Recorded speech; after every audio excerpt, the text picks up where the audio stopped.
Hello, everybody, and welcome to our August edition of the SharePoint Users Group for our Chicagoland users. I want to welcome everybody today to the session. If at any point in time throughout the session you have any questions you'd like to throw at the presenters here today, feel free to shoot them over in the questions pane on the right-hand side of your screen. And we will be here to answer any questions. If we can't get to your questions, we'll be sure to have somebody just follow up with you via an email with an answer. With that, I'm going to go ahead and turn it over to our host, Mr. Mark Voigt. Mark, I think you might be on mute.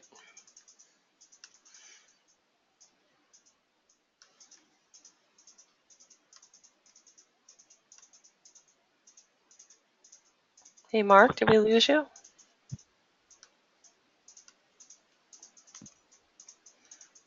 Sorry, I had it. Can you hear me now? Yes, thank you. And you guys can still see the shared screen? We're good. All right, attendees, 15 out of 100. Shall we begin? Go ahead. All right, welcome everybody to the August Chicagoland SharePoint Users Group. I'm your host and chair, Mark Voigt from MTech Consulting. We've got guest presenters, Michael Blumenthal. Ralph Rivers couldn't be with us today, but did send in some slides. Thanks, Ralph.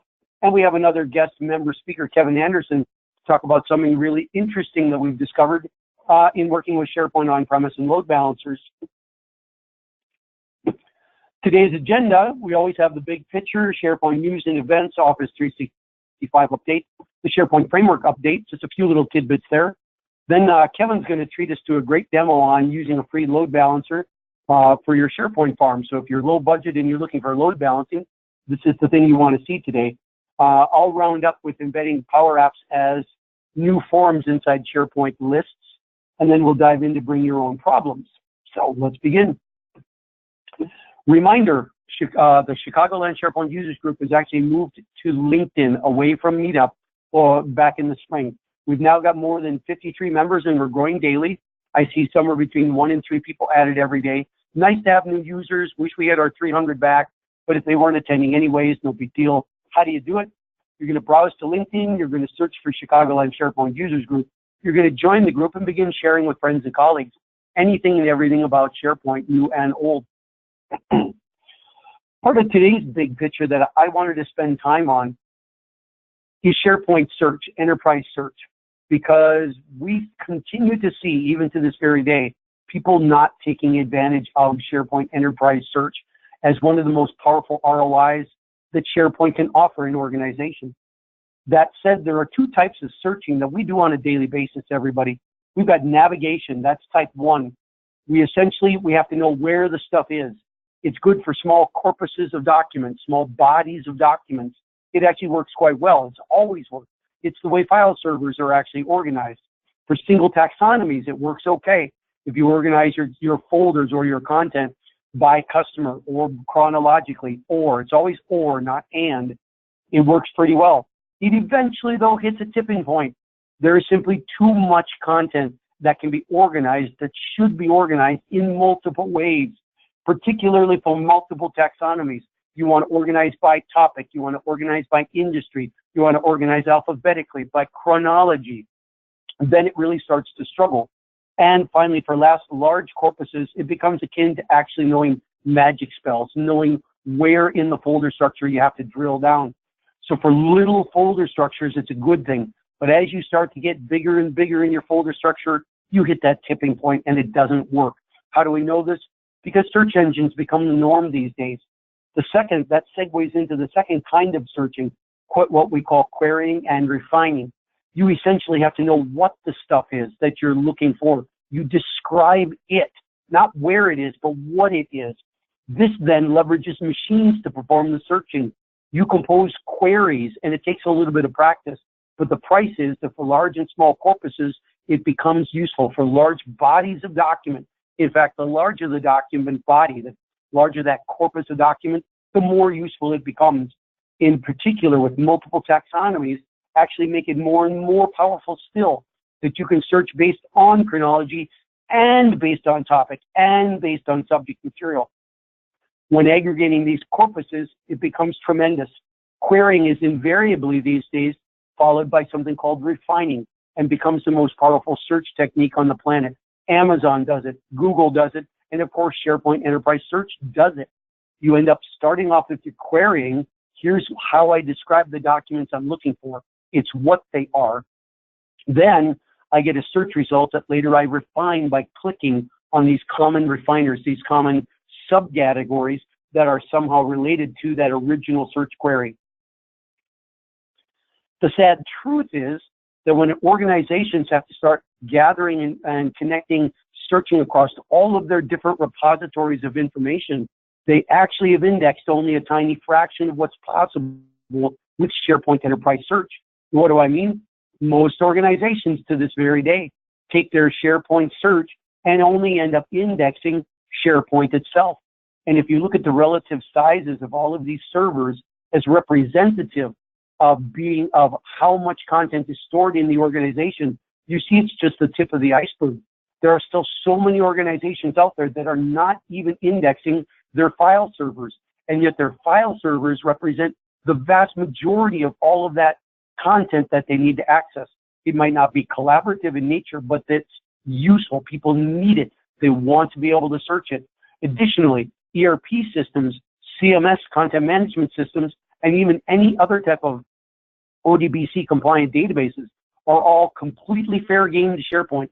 It can and does do a marvelous job of indexing all of this content and making it all integrated into one single set of search results, but nobody is using it. Hence, you end up with very low utility, and you end up with people suffering and struggling day by day, day after day, trying to find content by going into each of these systems and performing some kind of a search using whatever search mechanism is available. It can be much better than that. If you have SharePoint Enterprise Search, it's built into SharePoint, everybody.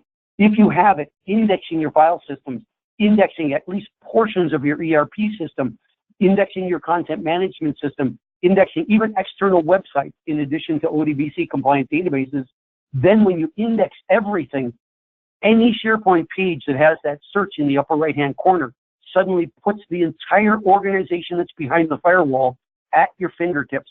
You've essentially Googleized your entire internal enterprise. SharePoint Search becomes your organization's corporate Google, and you're getting it for free. You already own SharePoint, and you're not using this.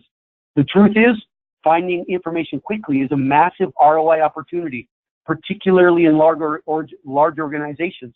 The larger, the better, because any small gain that you make, saving 15 minutes a day, saving an hour a day, multiplied by hundreds or even thousands or even tens of thousands of people in an organization, amounts to very large overall aggregate ROIs. Let me look and see if there's questions that are popping up here. Hold on. Trying to unscroll this list a little bit, everybody. Can SharePoint Online query an on-prem file server?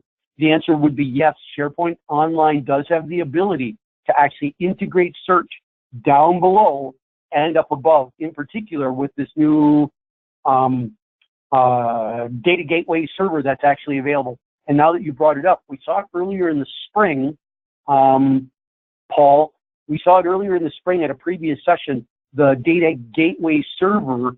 I'll bring it up again in the next session. We'll take a revisit at how powerful that tool is at making content behind the firewall safely and securely and also very efficiently available even into SharePoint Online.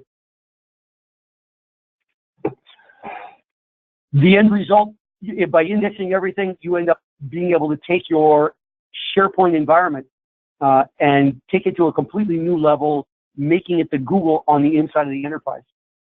Moving along, I wanted to talk next about SharePoint, the tech community. We've started advertising. We've finally been submitted and accepted that we're advertising the SharePoint users group in techcommunity.microsoft.com. Look for us there. Make the most of your learn time by joining this particular community.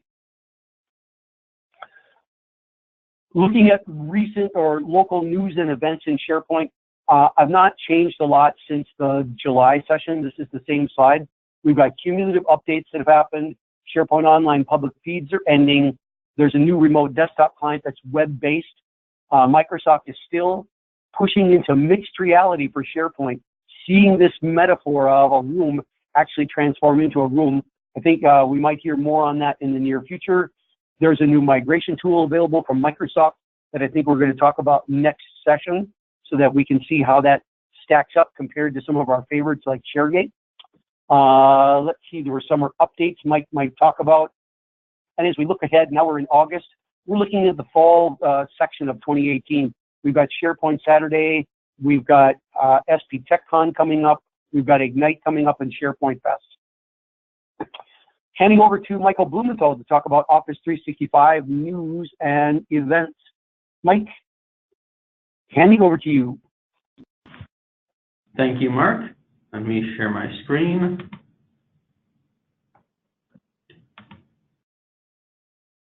Okay. Looks good, Mike. Great. So I'm going to cover Office 365 news. First, I'm going to talk about some upcoming events, and then share a couple of things that were recently new in Office 365. I am Michael Blumenthal. I am an Office 365 MVP, as well as managing Office 365 for West Monroe is my day job. West Monroe is another IT consulting firm, and we also happen to be hiring for SharePoint people, so let me know if you're looking. That said, let's move on to upcoming events. The two biggest events in Chicago for the rest of the year are going to be Microsoft Ignite, well, I should say not in Chicago, but for Chicagoans, is Microsoft Ignite. Microsoft Ignite is in Orlando, September 24th to 28th, with a pre-conference day on Sunday the 23rd. I will be attending that. If any of you are going to be attending that, could you please put that in the chat window? It's a great conference, and if you're interested in anything Office 365, SharePoint, Microsoft Stack development, there's going to be a ton of content there. Within Office 365, for example, there's going to be over 50 sessions just on Microsoft Teams alone. So there's going to be chock full of information. You can also expect a lot of big product announcements and roadmap reveals on the first or second days of that conference.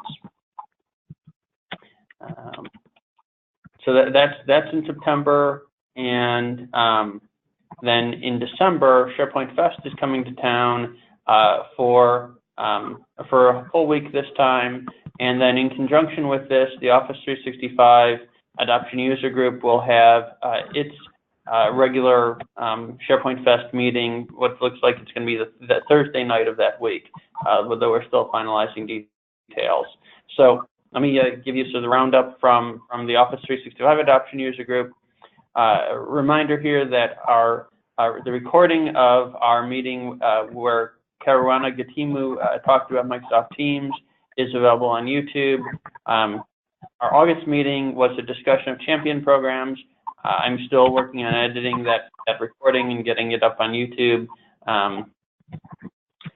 In September, we're hoping to do some sort of event at Ignite, probably in conjunction with another Office 365 user group. Our next meeting will be in October in Downers Grove. We're working on the agenda for that. And if you aren't registered for both this user group and our Office 365 Adoption User Group, I'd encourage you to go out to Meetup, and here's the bit.ly link for that. So although the Chicagoland SharePoint User Group is now on Meetup, they've moved to LinkedIn. The Office 365 Adoption User Group is very much still on Meetup, and so you can find us there. Now on to news. There were a couple of interesting things announced just recently in Office 365. One of them was a user deletion workflow. So what this is the streamlining of the process for removing a user. Before, you would go into Azure Active Directory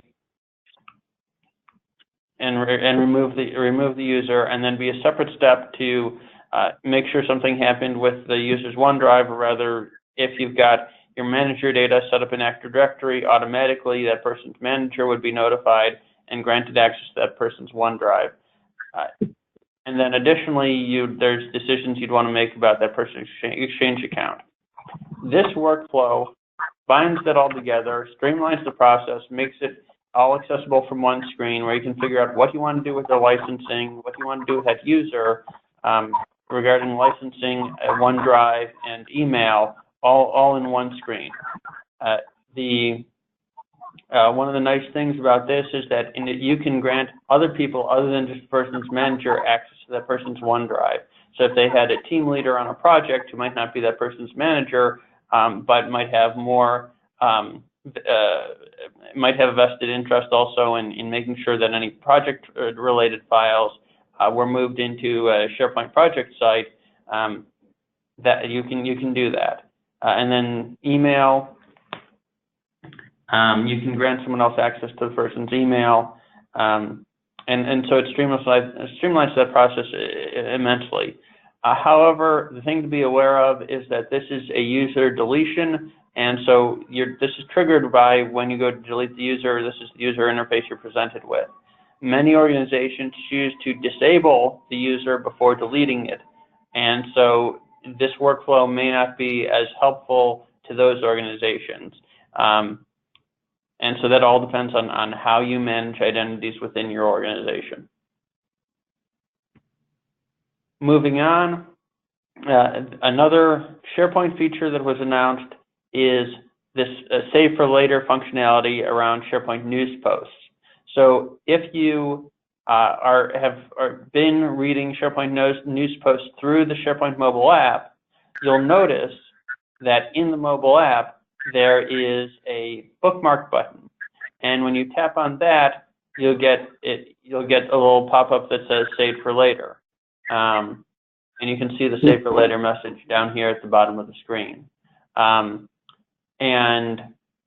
now that functionality is coming to the web, so it hasn't hit my tenant yet, so I don't have a screenshot of that. But that same "Save for Later" functionality, it will be available in the website as well. And so this gives people a way to save news items to read. Let's say they see a news post come out during the day, and then they'd want to save it for reading later on their commute. Or, given how busy everyone is, people do a lot of saving of these posts and never actually get to reading them. But that's a human problem, not a technology problem. Yeah, or you push it to Friday mornings where you give yourself the luxury of 1 hour to go back and look at that stuff. Yes, yeah, it's very much a process thing where just like if you're trying to get to inbox 0, if you queue up a bunch of things to read to later, you may have to make sure you make time to get back to them. Yeah. So moving on to hub sites, there's really no way to do a show of hands through here, but if you're using hub sites in your organization, go ahead and put something in the chat. The hub sites are very new. They're a way to bring sites together through metadata rather than structure, and they provide a common navigation as well as a news roll capability and a theming capability. So just announced was that if you have a hub site and you're now using that hub site header, and you can see that where right below the SharePoint suite, the Office 365 suite bar, the black bar, there's a white bar with navigation, and that's your navigation that's common to all the sites in your hub, and it's different than the site level navigation. And so this navigation bar doesn't have to be white. You can now theme it, give it a theme color as well. So that capability was just announced. Then another announcement that they made, or I should say, say on this one, that this capability had been announced for a while, but just recently arrived at my tenant just this week. The next thing I want to talk about is Find Time. And with Find Time is an add-in for Outlook. and it works with your Office 365 Exchange Online account. So you have to have Exchange Online to get the benefits using FindTime. But FindTime is a meeting poll tool that makes scheduling meetings with people outside of your organization, people whose free, busy information you can't see. It's a great way to schedule time with them. And if you want to find out more about FindTime, go to findtime.microsoft.com. Just announced for FindTime was now that users can delete their own data.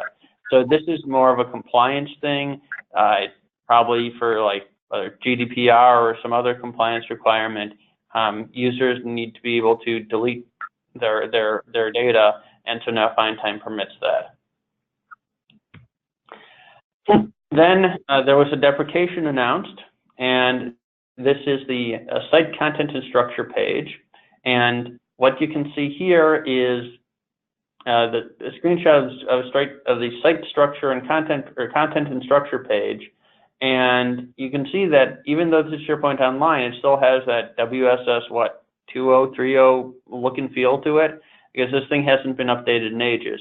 And it was a useful tool for moving content around between sites or between libraries in a site before the modern move and copy experiences were available. And so Microsoft has announced that they are deprecating this page. It also lets you do bulk check-in. And so Microsoft has announced they're deprecating this page so that as of October, they're no longer going to make any improvements to it, although it didn't look like they were doing any improvements to it in a while anyway. And then it's gone in March of next year. And the functionality that's there, the move and copy functionality, that's already available in the modern experience in the command bar that's available. And of course, the modern experiences are all mobile friendly. So this will go away. So if anyone's actually still using that, you should be aware of that. So they're utterly convinced that they've replaced all that functionality. They've accounted for all of that, and that's why they can deprecate that page. Yes. So either they've replaced it, or their metrics show that those pieces of functionality just aren't used, or aren't used by enough people, and so they feel safe in retiring it by March. Sure. Okay. So to summarize, we've got a new user deletion workflow. We've got the save for later capability for news items, news posts, branding of hub navigation, FindTime compliance through allowing users to delete their FindTime data, and the deprecation of the site content and structure page. So that's all the Office 365 news for this month. And if anyone has other news to share, please go ahead and do that in the chat window. And yeah, Mike, I'm seeing a few people throw up in the questions bar saying Matt's going to be at Ignite, Paul's going to be at Ignite, Bruce is going to SPFest, Dan, awesome, thank you. Oh, okay, I see your just a question. Looks like some people are gearing up for the fall season in terms of SharePoint. It looks to be exciting here in Chicago. Wish I was going to Florida. All right, thank you, Mike. I'm going to take over control. Okay. I'm just going to add that anyone going to Ignite, you're certainly welcome to find me. I will be there in various capacities, both attending sessions and probably helping out in the expo hall. And once we finalize the details of our user group meeting there, in conjunction with the existing Office 365 meetup that is planned, I will let everyone know. But yeah, please seek me out when you're there. Thank you. Great. Thank you, Mike. All right, shifting on to the next topic, it's SharePoint Framework news and events. Ralph couldn't be here. We've just got one brief slide with a few bullet points that Ralph wanted to make sure that we knew. We all get busy. Hopefully, Ralph's going to be able to do a demo in September on Microsoft Graph. The SharePoint Framework 1.6.1 is due out the end of this month, so it's just a couple of days away. SharePoint 29 Dev Environment Guidance is out and available to try. If you recall, Ralph was talking last month about there being a brand new dev platform for SharePoint 2019. He was super excited about it. He noted that there's a big influx of new SharePoint Online Helper extensions available in VS Code. VS Code is very much taking over as the de facto dev tool. I'm finding myself using it not just for SharePoint, but even for C++ and other projects as well. I'm kind of impressed. Be sure you check out the latest extensions before you start designing or deploying things, so you're not using old stuff and you're taking advantage instead of all the new tools out there. Lastly, Ralph mentioned that SharePoint web parts are now working in teams and it's starting to roll out. Don't panic if you can't seem to do the demos that are there. It is going to be available, which means Microsoft's big play on SharePoint on Microsoft Teams, and we've been using Teams throughout the summer on all of our new projects. It is starting to become the de facto, the norm. Time for demos.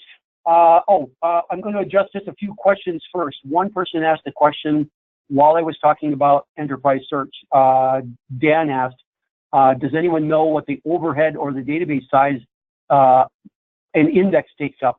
Specifically, he gave an example. How big would an index of 30 gigs of content take up? The answer is, typically an index represents all of the non-trivial keywords that exist inside your content, which begs the question, how much text is in your content versus video versus audio, and how many non-trivial keywords are in that content? What's a trivial keyword? A, and, the, if, of. Indexers typically don't tell you where to find the word if, the word a. They're going to tell you the word SharePoint, the word statement of work, etc. You need to understand your content a bit better, but the general rule is it typically ranges from something as small as 10% of the total size of the content, all the way up to a whopping 50 and even 60%. I've even been in organizations where it was 66. It was almost 2/3 of the actual content was non-trivial keywords. Yes, it can actually happen. Microsoft takes steps to try to compress it and keep it down, but it can be large.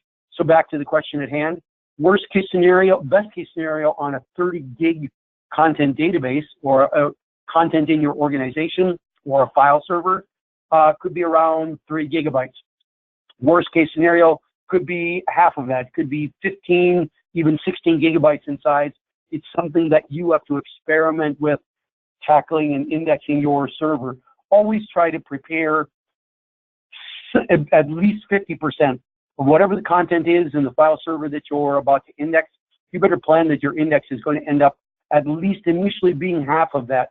It might dwindle down smaller as you get what are called shadow indexes and they get merged, but plan for 50% as a starting point, because it only goes up. The more you index in your organization, the larger that index will be, but also the more valuable it will be. It's worth the investment.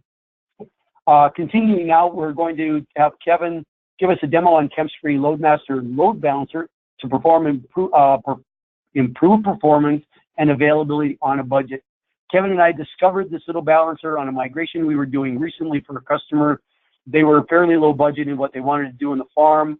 We experimented with the server and we were tickled to death by how well this is actually working. Kevin, I'm going to hand over to you right now.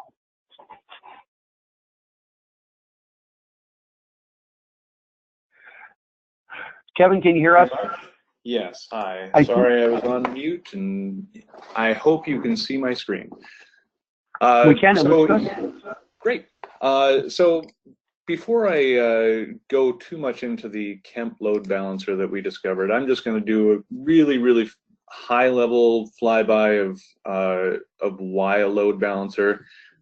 Most of us should probably already be familiar with it, but in our scenario, this is basically what we were dealing with. We had a 3-tier SharePoint farm that we were setting up with 2 web front ends that we were configuring.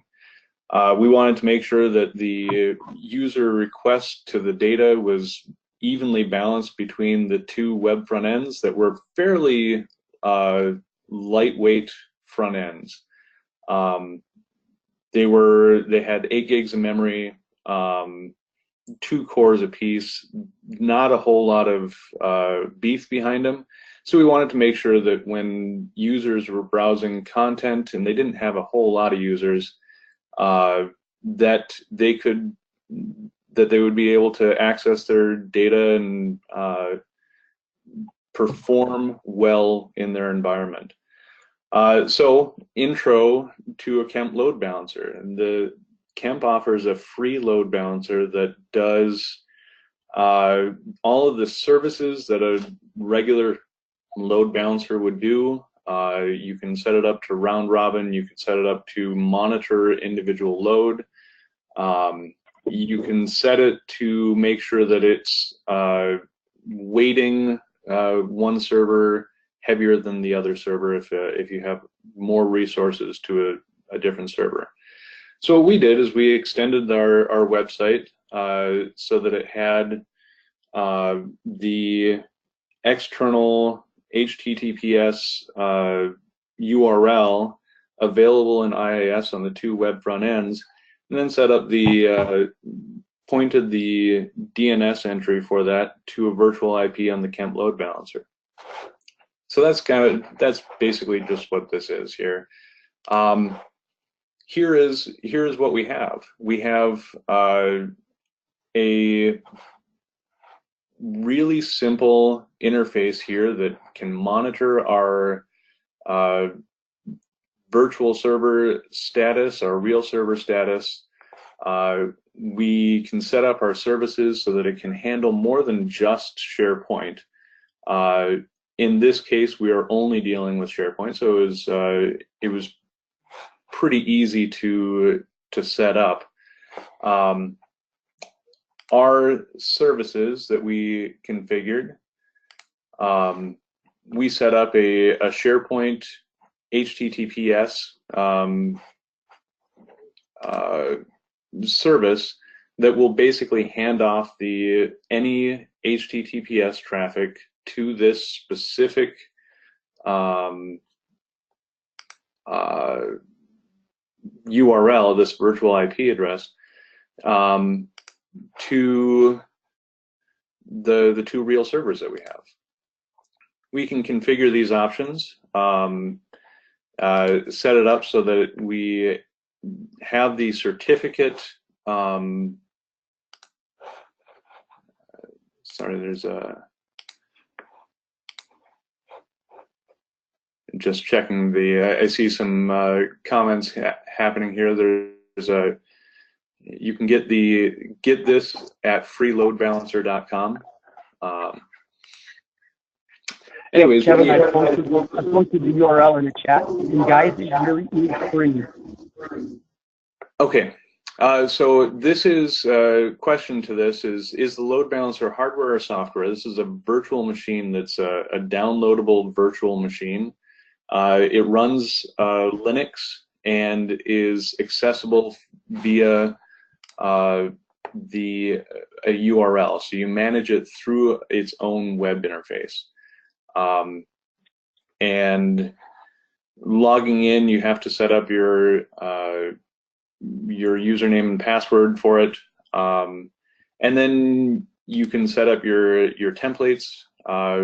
There are templates available from Kemp to kind of pre-build in some of these your typical SharePoint load balancing needs, along with any other load balancing operations that you may need.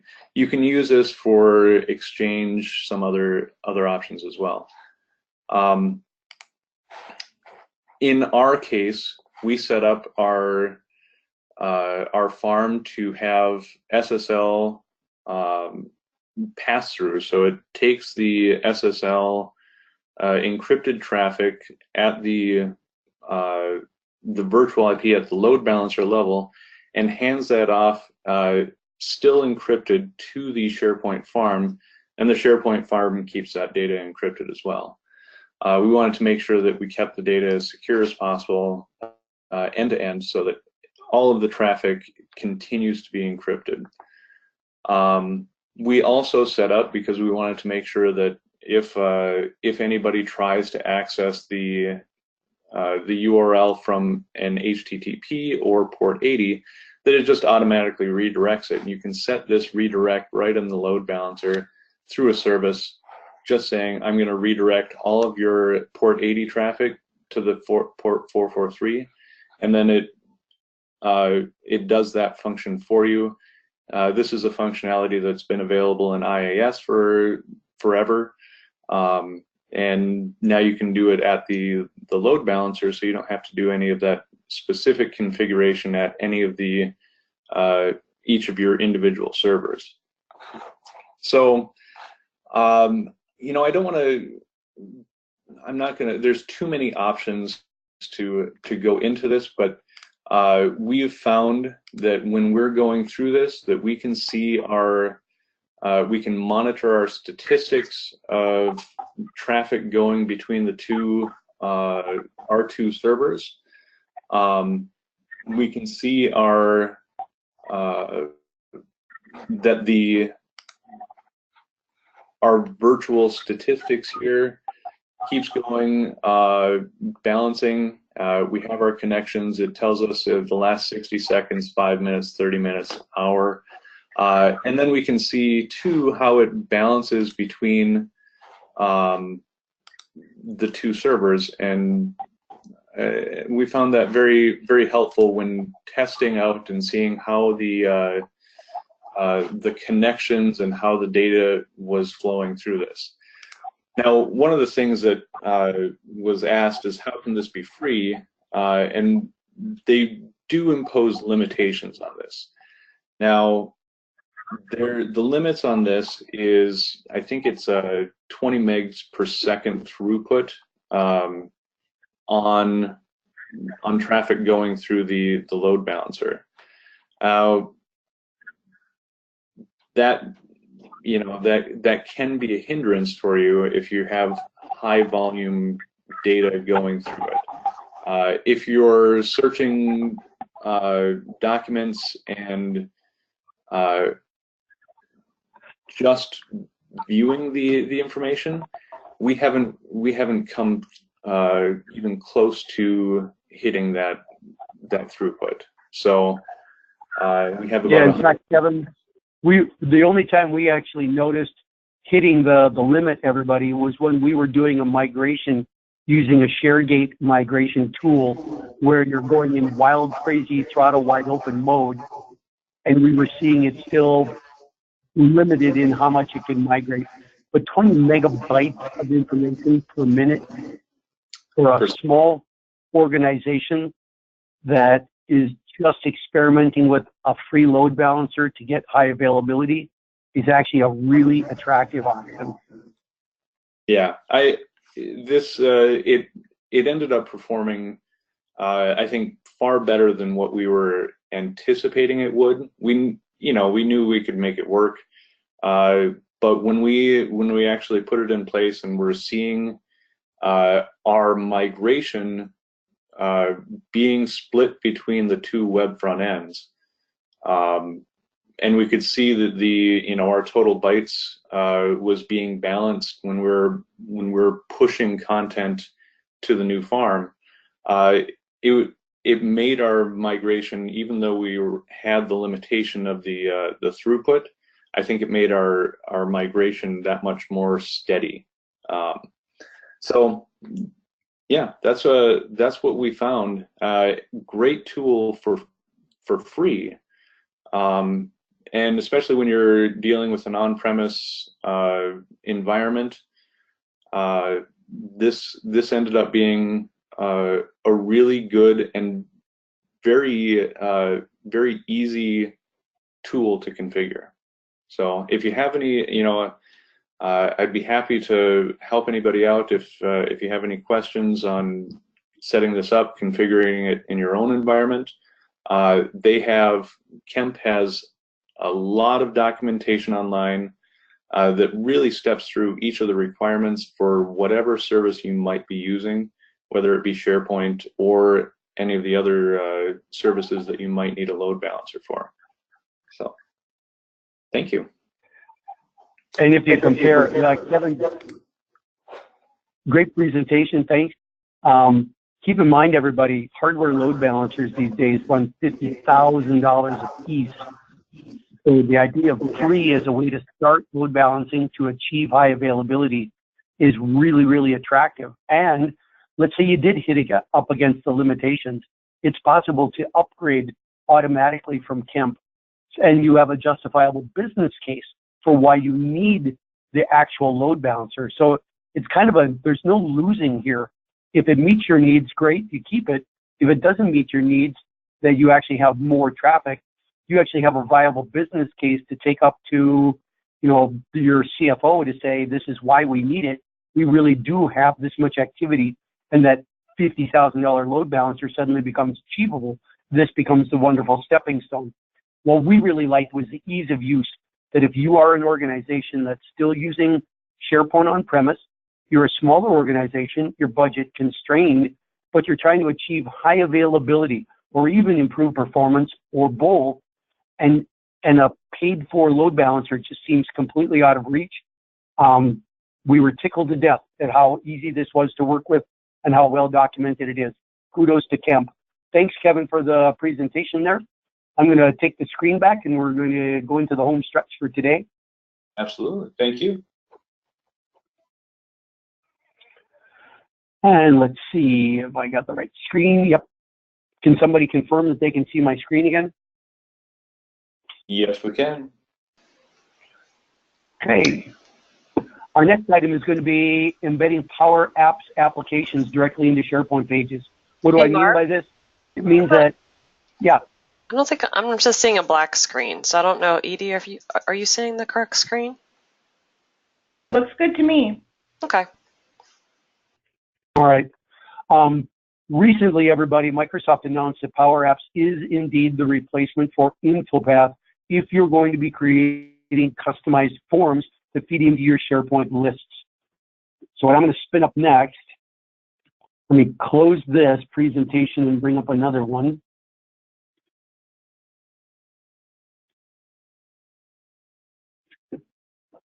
We're going to go through some of the basics, and then we're going to actually do a live demo. Can you guys see the new presentation that's coming up? Good, Mark. Just a handful of slides here. In the new experience of a SharePoint list in Office 365, you will now see something called the PowerApps menu, where you can either create a standalone app that can be used to do remote accessing of the SharePoint list, or you can customize the forms that are used to perform adds and changes to that SharePoint list. So Microsoft has made it super easy. What I want you to pay attention to is this little icon here. And wherever you see that, even if it looks like it is just an ordinary SharePoint list form, what's actually happening is you're looking at a PowerApps form being delivered and tied into that particular SharePoint list. When you go to customize a form in the new experience, what happens is that a new tab in the browser automatically opens up and a form loads in that builds a PowerApps application that becomes the form specifically for that SharePoint list. Once you start to modify this list, this form in any manner, way, shape at all, you have the ability to save and lastly to publish that form back up into PowerApps, so that PowerApps farm, the PowerApps environment, is actually serving that form inside a SharePoint, inside a browser tab, to act as a form into the SharePoint list. This is the mechanism that we're going to be using going forward. It actually has a few constraints, but it actually has a lot of functionality that's rather handy. So you're going to see this PowerApps environment. We've seen this a couple of times, all through 2016, multiple times, or in 2017, multiple times in 2018. We're looking at a list called Locations on SP Forms, and this is what the form looks like. You have complete control over the fields that you want to expose or hide from users. You can even add additional embellishments, and that's what I'll do just as part of today's demo. Once you've adjusted the form or customized it the way that you wish, you simply have to save the form into PowerApps, publish the form into PowerApps, specifically, not for individual users, but specifically for anyone who's consuming that list. And SharePoint understands that it's going to, whenever somebody goes into the list, it's going to go and retrieve this form as the front end to that SharePoint list. When you're done, you can also access the list directly, or the customize button directly from the list itself. So if you're looking at a particular item in the list and you choose that you want to customize it, this too will launch that form as a PowerApps app inside the PowerApps portal and allow you to customize it. Lastly, once you've created it, you have to actually tell SharePoint to start using it. If you go to the settings page, the list settings page for the list, to the form subsection, you have to choose that you want to use a custom form created in PowerApps. And here's where you actually get to select it instead of the default SharePoint form, or instead of a custom form created in InfoPath. So you can see where Microsoft is giving everybody the ability to segue or transition away from the normal SharePoint forms, even away from any custom InfoPath forms that they've created, and actually start shifting over into using PowerApps. Let's see, what did I want to show on this? Just another example of a form sitting over on the side. And let's cut into the list of the forms themselves. Actually have all of the features that you're used to looking at, plus it's actually mobilized. It's responsive and mobilized. So let's kill this particular slide deck and actually go and look at a live demo. I'm going to go into our Office 365 environment. I'm going to go and work on a brand new list. So I'm going to go up here and choose that I want to create a brand new app.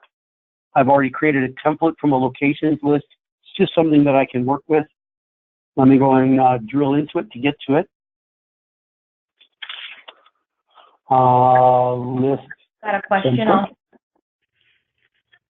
All right, let's see. Hope not off topic. MS Forms has anonymous feature. Does PowerApps have that? Well, PowerApps is created for credentiated users only. So far, PowerApps has been authenticated use only. Microsoft is getting a lot of pressure about authenticated access inside its environments, both SharePoint and in PowerApps. I think they continue to push back, saying this is an area where anonymous access does not make sense. But while I'm bringing up this list, I'm going to ask Michael to see if he has any additional feedback on any other news he's heard about anonymous access in SharePoint and PowerApps. Michael, anything? No update there. That's my understanding too, is PowerApps is intended for internal use. Now I don't know how guest access plays into that, but no anonymous access scenarios that I'm aware of. Yeah, me neither. It's always going to be like that, guys. There are anonymous websites, and then there are websites where the idea of collaboration always goes hand in hand with the idea of accountability. And accountability demands auditing, and auditing demands authenticated access with privileges that are being assigned. That level of accountability is what makes SharePoint so attractive as a safe and secure collaborative environment as opposed to other alternatives. Continuing with this particular demo, I've created a brand new locations list based on a template. When we see the list comes up, it looks like any ordinary new experience list, and we notice that we have a PowerApps menu on the very top. So if I were to go up here and say I wanted to actually customize the form, by selecting Customize Form, I launch into the PowerApps portal. It's the PowerApps portal that's going to take that form, and in the way that we used to be able to see forms in InfoPath Designer or even forms inside SharePoint Designer, we're actually going to get to see a web-based development environment for being able to customize my forms. That's probably the most exciting draw for me, is that I don't have to have a desktop tool anymore. There's a web-based development surface available. And we see that we thought we're building a form. It says it's building an app. So it really is a PowerApps, but it's a PowerApps application with some additional configuration so that it sort of hides behind the scenes inside PowerApps. You get to it from your SharePoint list, you edit it, and then you go back to the SharePoint list. And a lot of the configuration that has to do with who gets to see it actually is taken away from you. Now, if you click on these, you'll get taken to a couple of other web pages that teach you lessons. Let's skip that for now and just go and see that we have access to all of these different columns that were available in the SharePoint list. But just to give you a very simple idea of how I would start customizing the form, one of the things I might do is look at this form control that represents everything that's a part of it. And let's say that all I wanted to do was put a cool banner at the top. And now I have this space available up at the very top to put a cool, visually appealing banner on it. What am I going to do? I'll do an insert of, let's see, I guess I need some media. So I'm going to go here and add an image. I have a brand new image control that gets added to the top of the form, and I need to populate it with something. Over here, for the properties, I can select add an image file. I'm going to need to add one. So momentarily, I'm going to go to File. I'm going to go into the shared media library that's available. I'm going to go into Browse, and I'm going to go and grab an image somewhere. Let's grab this one. Bringing up a great big image, so it's 64K. It says Evening in Detroit Lakes, Minnesota. I want to make that the top of my particular image. I go back into the design surface, and now I know when I go under Select Image, I can pick an image here, and we actually see it. If I go and edit the image position and fit, say that I want it to stretch, how it ends up being there. I've customized my form. I could have done that by adding, changing, deleting, manipulating the fields themselves as well. But this is one of the most obvious things that you would ever want to do to customize a form. And all I have to do now is actually click on the Save button, and it's going to save that association back into that SharePoint list. And once it's done saving it, I have the ability to publish that to SharePoint as well. So in the same way InfoPath forms published into SharePoint, we're actually going to publish this into SharePoint. It's going to ask me one more time, everyone who uses that SharePoint list will have access to this form. Nothing could be simpler. Of course, I want to publish that. We're going to let it finish publishing. We're going to go back to the list itself. And once the list republishes here, we see that it looks like a very ordinary list. But if I go and click on an actual item like Patelis of Yorkville, over on the right side, we're going to see this brand new form display along with my customization. So I've got this really cool mechanism for being able to build data forms that allow me to interact with my SharePoint list, but they're unobtrusive, they're out of the way, they're responsive, they're adaptable to a mobile experience, and they're customizable in a browser-based development environment as opposed to requiring that you have some kind of additional desktop client. It's a very WYSIWYG environment, and the entire list can also be transformed into a PowerApps as well. From here, you could go and continue customizing, building, customizing, changing, maybe hiding fields, maybe adding them, changing the nature of their connections, things like this. But the point is, PowerApps does seem to be very tightly integrated into the new experience in SharePoint lists in Office 365. And there's a lot to look forward to for creating these visually appealing, even more powerful user experiences with these forms. Let me look and see if we've got any other questions here. So far, so good. So we're going to go back to the original presentation. We've just got a couple more slides and a couple more minutes for today. Sorry if I sound like I'm losing my voice, everybody. Summertime cold from being on vacation. Let's talk for the last few minutes about BYOP. We're going to open up the questions, open up the chat, even open up the microphones or the speakers for the next couple of minutes and see if there's some additional challenges that members have been experiencing recently that they want to talk about in today's group. Anybody? So if anybody has any questions, feel free to raise your hand. I can go ahead and unmute you if you do have a question. They can even be questions about today's topics or about new stuff, even things that you want to see for September. I'm checking to see. We have nothing going on so far. Jim, I have unmuted you. You can go ahead and ask your question. Yeah, a lot of things that I've been kind of spending time with, unfortunately, hasn't been with SharePoint. It's been more around Teams. And kind of the question I wanted to put out to people is, I want to talk about Teams and governance. You know, there hasn't been a whole lot of support or direction that I've found that Microsoft's been providing. It's something that came out recently is like being able to archive teams. But, you know, after you really look into it, you're not really archiving a team. It's just making it read-only. I don't know if you have looked into that or checked into that. But does anybody else have had the same kind of challenges or any kind of direction or things to share about Teams governance? This is Michael Blumenthal. We also have. We're also trying to figure out what we can and should do around governance. The one governance tool that I'm aware of is the ability to have Office 365 groups expire after a period of time, and so as a team owner would have to renew the team within 30 days before expiration. So let's say you give it a 6-month expiration. You can think of it as a 6-month lease, and then if no owners of the team click the extend button within the last 30 days, then it would get archived or deleted or something.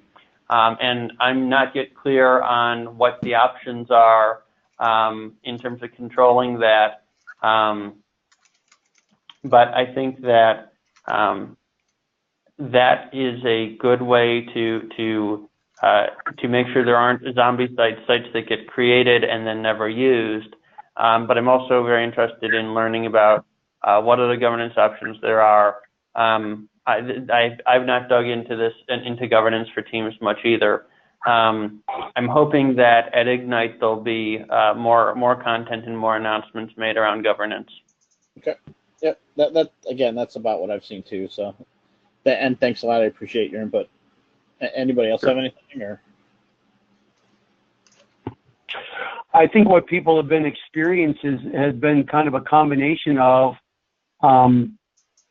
questions with very little answers. In fact, I think 2018 has been the year of questions for Microsoft Teams. I've got some of my own issues too. How many people in the team? How many people attending today that are using Microsoft Teams have been endeavoring to use some of the agile tools, specifically the Microsoft Planner tool, which is this Kanban board type of planner board? Very interesting, very powerful, nice, useful sticky note against the whiteboard type of metaphor. What I've noticed is you can't templatize it. So every time I start a brand new channel, which represents a project for our organization, I have to actually build that Kanban board from scratch. And that's actually a little it's not easy. It's tedious. Yeah, especially when you've gone out of your way. Michael. This is Michael. Yeah. Let me add in here that there is a third party that makes I believe it's a Chrome add-in that can copy planner tasks from one planner to another. All right, we're going to have to find out more details on that. It's exciting because many of us, we want to we want to be nimble enough to switch to agile methods as opposed to pure waterfall. I think that for many projects in SharePoint land, there's a hybrid, there's a happy compromise in between where you've got waterfall added to agile, and I've even written about that on LinkedIn, but I still find myself in the same dilemma. I can't templatize a Kanban board that's got, 7 or 8 buckets, and in each of those 8 buckets, at least in the backlog, I've got 20 or 25 or even 30 tasks that are common to any and all migration projects, to any and all mobile app dev projects, to any and all PowerApps projects. And I don't want to have to recreate this from scratch every single time. It's tedious as can be. So, Mike, you're going to be my envoy at Ignite, and you're going to ask that question, when are we going to be able to templatize MS Planner and just make, like the same way we make list templates, we actually have MS Planner templates that aren't shared. They're a template. It's spinning up its own instance in a new channel, not a connected instance like is available now. That'd be fantastic. Guys, I'm taking one more look at the board to see if there's any other questions. Let me just add something for about Planner Manager. So Planner Manager is the name of this third-party product, and their website is apps4.pro. So apps4.pro, and Planner Manager is one of their products. And I think the company under the hood is GG Technologies. It's an Indian firm run by an MVP. So they've got a Planner Outlook add-in, Planner Manager. I guess it looks like they had a Gantt view for Planner before Planner did, and they have a tool for migrating Trello boards to Planner. All right, sounds good, Mike. Thanks for the details. Would you be interested? Would you be interested in having a guy from the company? Again, I think there's an MVP involved there. Give a presentation to us on their product or product. Absolutely, Mike. Absolutely. Okay. I'll see what I can schedule for a future one of our meetings. Great. Thank you, Michael. We'll look for it. Let's even aim for September, and if we miss, so be it, but at least we tried. Guys, it's 1:02. I'm going to wrap up. We see our last slide. September 12th is our next session. It's going to be Ralph Rivas returning with Microsoft Graph demos and stuff on the SharePoint framework, more Azure AI tools in SharePoint that I'll be demoing, things that I think dovetail nicely. Microsoft Flows in SharePoint, working in conjunction with SharePoint Designer workflows as well, to show how that's possible, and even more.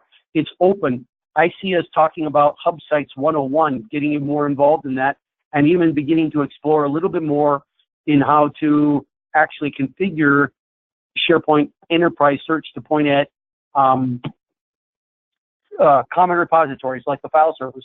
So we're still trying to address all of the needs of all of the users across all of the different types of SharePoints. Thanks again for being in attendance today.